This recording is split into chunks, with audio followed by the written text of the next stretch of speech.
So I'm hanging around at my office today. Um, okay, so I'm gonna appear here in my office. Of course, this is background here, and I just wanted to talk a little bit about an insight that I had today. I'm in my son's. Or my son is playing soccer, travel soccer, and now he's in high school. And I actually took on the team manager role. So I have 43 parents that I try to supply with all the communications from the coaches, from the games, and all these things that are happening. And right now with COVID-19, what we have is, the governor here in Michigan has put some really strict rules in place for these kids. So basically, what you see is we're sitting outside at a soccer game. The kids play soccer. They have masks on. The parents have masks on. I don't. You can't see if I have a shadow from having the mask out in the sun. But basically, there's rules, and those rules have to do with spectators and tickets and whatnot. And so what I did is I send an email. There's like 6 games in the next 2 weeks. I send emails out with information. Those emails with information contain step by step, for what game do we have tickets, how many spectators can you bring, why is the rules there, and stuff like that. And I sent it out to all 40, and I've basically repeated myself 3 times already. And I always at the top of the email, I'm doing a TLDR, too long did not read, where I basically in one sentence summarize the entire email so that I get the communications to the parents. Guess what?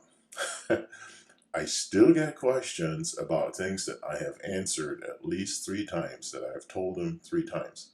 So what does that mean? Well, basically it means that, from a marketing perspective, we're talking about marketing and HIPAA in this group. From a marketing perspective, it means that if you send stuff to your prospects, and even though it may be significant to them in their life, it doesn't matter that they read it, or it doesn't mean that they completely read it, especially if it is long.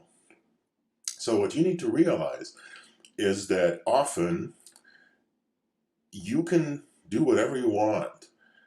Your prospects won't consume your stuff. And this is something that, right now I'm recording sessions over in my medical marketing secrets group for a client. This is something that everybody needs to realize is you're going to get tired of your marketing message before your prospects will ever be tired, because they may not even have read it. So let me show you something. Often when you get, and sorry, I gotta switch here my screen on. Often when you have situations where you are talking to your prospects about things that they're not really interested in, then they're especially not going to get it. But even if you are talking about things that people are interested in, they may not get it. So let me show you something. I'm just going to share my screen here. I'm just going to share the entire desktop because I'm going to show you a Word file. This is something that we go through with our clients in our coaching program. This is something that everybody in every line of marketing should go through, and that means here, when you look at the headline here, you need to understand your patient. You need to understand your prospective patient, because if you don't, you're going to talk about things in marketing that they're not interested about, and then they're especially not going to consume your content.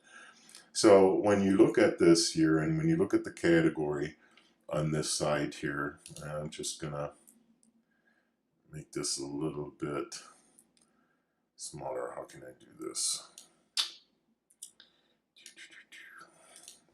Well, maybe not. Maybe we'll just go through this and you could just look at this. We have categories where people feel something, and this is a dentist.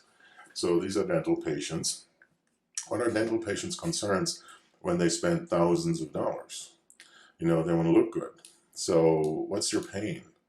Well, they're embarrassed about their smile. What do they desire? Well, I want to feel confident. My new smile has changed my life. This is something that a patient thinks that wants to spend a lot of money on a smile.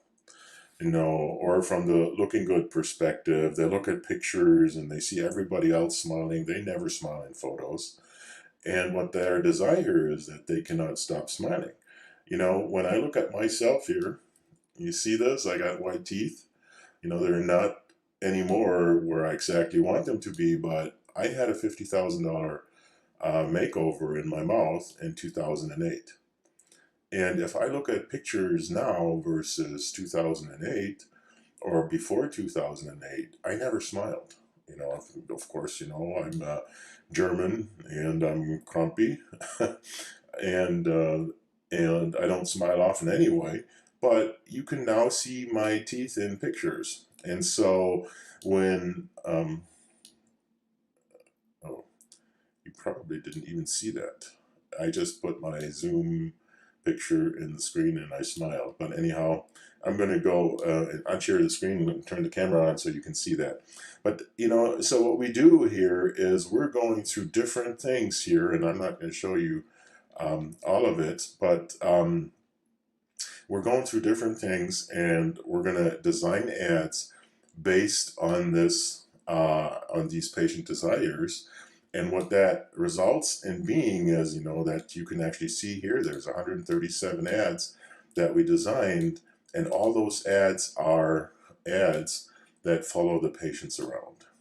So that's something that I wanted to say is when, and you learn this in your own life. When you talk to people, it is important for these parents when they show up at the soccer game that they have tickets, that they know if they're allowed to bring grandma and grandpa, and they still don't consume the content.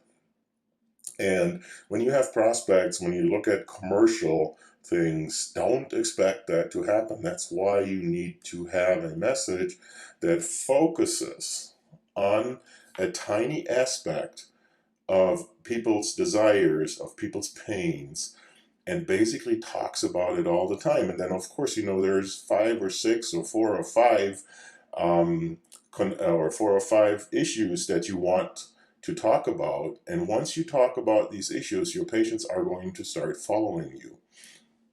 And you do it on the other way around. You follow your patients with what I call retargeting. This is something that I'm working on right now in my marketing secrets group. And I just wanted to pop in here and say hi. And when you look at my teeth, you see they're white. And when you look at pictures of myself, or when I look at pictures of myself for the past 12 years, I have smiled. One of the issues that I always have is a time issue, which is also in the pain pleasure crosswalk. A lot of patients don't want to sit at the doctor's office. If you are a provider and you think you have a great service, well, let me tell you something. There is quite a few patients that do not want to hang around at your office, even if you provide life-changing service. And those people you need to convince that it is worth their time to show up at your office. How you do it, that's what I'm going to talk about.